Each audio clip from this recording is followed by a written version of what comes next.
ओम नमः शिवाय। सभी भक्तों को जय श्री राम।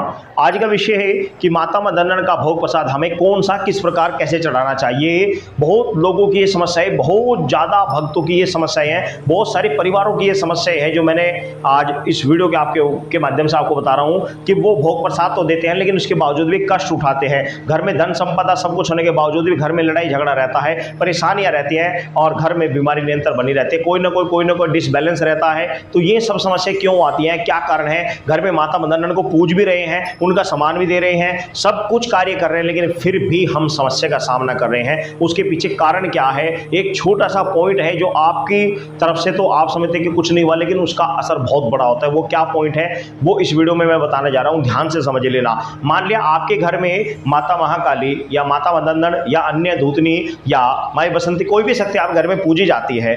मान लिया एग्जाम्पल दोनों माता मदनन आपके घर में पूजी जाती है, किसी भक्त ने आपको घर में माता मदनन को मनवा दिया, चलो ठीक है। पहली बात तो ये कि जब भी माता मदनन को आपके घर में रुष्ट हो तो किसी अच्छे भक्त को आप मिलिए, मिलकर उससे माता मदनन को पहले मनवा लें। पहले तो सबसे बड़ी बात यह है कि मनवा लें कि भाई हम अमुक सामान दिया करेंगे उस भगत के द्वारा, वह माता को मना देगा उस सामान के ऊपर कि माता आपको इसके परिवार में ये सामान मिला करेगा, इसी सामान को आपको आगे कंटिन्यू लेना है। तो कुछ भक्त क्या करते हैं, हम भी करते हैं ना, हम लोगों के यहाँ जाते हैं तो हम लोगों को कि यहाँ माता को मनाने जाते हैं तो मनाते हैं, मनाने के बाद में उनको समझाते हैं, लेकिन कुछ समय बाद वो गलती करते हैं। क्या करते हैं? जैसे कि एग्जाम्पल हमें किसी ने बुलाया कि गुरुजी हमें हमारी माता मदनन को हमें मनवा दीजिए और हम इसको सूखे पे पूजना चाहते हैं। सूखे में समझते हैं आप? सूखे मतलब है कि जैसे कि आटा दे दिया, सोमवार को जमादार या जमादारनी घर पर आ जाते हैं तो उनको आटा दे दिया, चीनी दे दी, तेल दे दिया, गुड़ दे दिया, पैसे दे दिए, तो ये तो चलो ठीक है, कोई बात नहीं, घर पर में आए उनको दे दिया, अच्छी बात है। लेकिन कुछ लोग होली दीपावली पर भी सूखी कढ़ाई दे आते हैं जाके,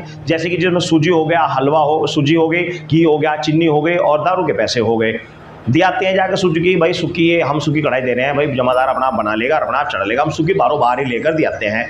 धार के पैसे दे आते हैं या धार चढ़ाए जाते हैं या नहीं भी चढ़ाते, सूखा ही पैसे दे आते हैं, तो कोई आपत्ति नहीं। जिस तरह अगर आप इस तरह कर रहे हैं तो कोई दिक्कत नहीं, इस तरह आपने मनवा लिया माता को तो कोई दिक्कत नहीं है। इसमें दिक्कत कहाँ आती है, ये वेरी इंपॉर्टेंट विषय है। दिक्कत कहाँ तक आती है? वो दिक्कत आती है कि यदि आप उस सामान को चढ़ा कर आए और जिस वाल्मीकि के पास आप इस बात सामान को चढ़ा कर आए या जिस स्थान पर आप चढ़ा कर आए उस स्थान पर उस सामान का यदि भोग प्रसाद बनाकर नहीं चढ़ाया गया तो वह आपका लगेगा नहीं।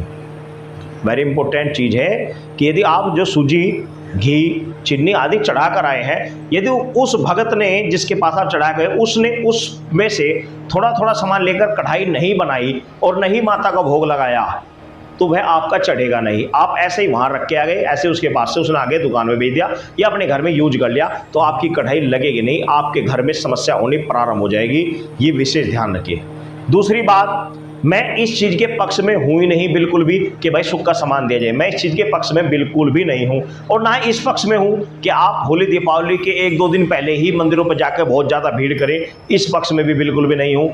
होली दीपावली से 1 हफ्ता पहले ये काम शुरू हो जाता है और 1 हफ्ता बाद तक चलता है, नहीं 15 दिन का ये काम होता है। तो आप 1 हफ्ता पहले से समय निकालना शुरू कर दें, इस हिसाब से जाए कि वहाँ पर भीड़ भी ना हो और उनके पास इतना ज़्यादा प्रसाद भी ना हो जो किसी के मुंह पड़ने लायक भी ना रहे। क्योंकि मैंने अक्सर देखा कि होली वाले दिन या छोटी दिवाली वाले दिन इन स्थानों पर इतनी भीड़ हो जाती है, इतना भोग प्रसाद इकट्ठा हो जाता है कि उसे जानवर भी नहीं खा पाते क्योंकि बहुत ज़्यादा हो जाता है। तो ऐसी भी गलती ना करें, उस समय पहले चले जाएँ। तो ऐसा नहीं कि माता उसी दिन आपको वहाँ पर बैठे इंतजार कर रही है, आप 2-4 दिन 10 दिन पहले भी जा सकते हैं, 2-4 दिन बाद भी जा सकते हैं। माता को बोलते हैं कि भाई हम 2 दिन बाद आएंगे, कोई दिक्कत नहीं है। तो इस प्रकार मेरा मानना है कि भोग प्रसाद बनाकर ले जाना चाहिए, स्वादिष्ट बनाकर ले जाना चाहिए। किसी के मुंह पड़ जाए वो सबसे अच्छा भोग प्रसाद होता है, भले ही वो जीव जंतु, कौवा या पशु पक्षी किसी के भी मुंह पड़ जाए या भक्त लोग अपने आप ही ग्रहण कर लें, किसी के भी मुंह पड़ जाए वह अच्छा होता है। प्रसाद ज़्यादा नहीं, चाहे इतना सा बना कर ले जाएं आप, सिर्फ ज़्यादा नहीं, सिर्फ और सिर्फ 100 ग्राम हलवा बना कर ले जाएं, स्वादिष्ट बना कर ले जाएं तो वह अति उत्तम होता है। और जो लोग बाग इस चीज़ का फ्रेज करते हैं भाई बाहरों बाहर ही हम चढ़ाते हैं, तो बाहरों बाहर उस स्थान पर उन लोगों को सामान दे जाकर जो उसका भोग प्रसाद बनाकर माता को चढ़ा दे। यदि वह भोग प्रसाद बनाकर नहीं चढ़ाते हैं और उसके बावजूद आप चाहते हैं कि भाई हमारे घर में सुख शांति से पूरे, तो नहीं हो पाएगा, क्योंकि जिस शक्ति का आप सामान देने गए थे वह सामान उससे प्राप्त हुआ ही नहीं, तो घर में समस्या जो कि तो रहेगी। तो इस चीज़ का विशेष ध्यान रखें। यदि ऐसी कोई गलती हो रही है तो उसका समाधान कर लें। कुछ परिवारों मैंने ऐसे भी देखा कि उन्होंने शुरू में माता मदन को बच्ची पे मनवा दी, मनवाने के बाद में उन्होंने उसके बाद में बस एक बात पकड़ ली कि भाई कभी किसी लड़की की शादी होगी तो ही देंगे। उसके बाद में उनके ऐसे ऐसे काम सुधरे, जैसे कि उन्होंने कोई बड़ा बिल्डिंग खरीद ली, कोई बड़ा कारोबार खड़ा कर दिया, कोई बिजनेस खड़ा कर दिया, ऐसे बहुत सारे उन्होंने बड़े बड़े वाहन खरीद लिए। लेकिन मन में धारणा सिर्फ एक ही थी कि बच्ची जब ही देनी है जब लड़के की शादी होगी। तो भाई ऐसा भी नहीं है। जब आप घर में किसी कोई बड़ा काम शुभ काम कर रहे हो, बड़ा कोई कार्य जोड़ रहे हो अपने घर में, वह कुलदेवी आपकी बैठी हुई है, उसके योग वह प्रसन्न होकर आपको कार्य में बढ़ने की आपको आशीर्वाद दे रही है, आपको आगे बढ़ोतरी के लिए आशीर्वाद दे रही है। तो आपका भी कर्तव्य है कि जब बढ़ोतरी का कोई कार्य हो रहा है तो आप उनका ध्यान रखें। जब आपने कोई बिजनेस खड़ा किया है, आपने कोई वाहन खड़ा किया है, आपने किसी कारोबार में तरक्की की है, तो आप उनके नाम का भोग प्रसाद बच्ची उनकी टाइम पर दे देनी चाहिए। ये नहीं कि केवल लड़के की शादी होगी तभी देंगे। लड़के की शादी होने पर, लड़का पैदा होने पर, मकान घर आदि बनाने पर, कोई बड़ा बिजनेस आदि खड़ा करने पर, कोई बड़ा हमें धन दौलत मिलने पर, या बड़ा कोई चीज़ प्राप्त होने पर, जो चीज़ हम जिस चीज़ की हमें बड़ी खुशी हो रही है, उस खुशी को हमें उस कुल देवी के साथ शेयर करना पड़ेगा। ये बात विशेष ध्यान रखें। उस चीज़ को आप कुल देवी के साथ, अपनी घर की शक्ति के साथ, चाहे माता मंदन हो, माता महाकाली, कोई भी शक्ति हो, उनके साथ शेयर करके चलेंगे तो हमेशा तरक्की पर आगे बढ़ते रहेंगे। आपके घर में बीमारी, आपके घर में दुख दर्द तकलीफ और पैसे का हानि बिल्कुल बिल्कुल समाप्त हो जाएगी। आप हर कार्य में आगे बढ़ते चले जाएंगे। इस चीज़ का विशेष ध्यान रखें। तो भोग प्रसाद सोच समझकर सही तरीके से चढ़ाएं और सही तरीके से माता को मनाकर चलें।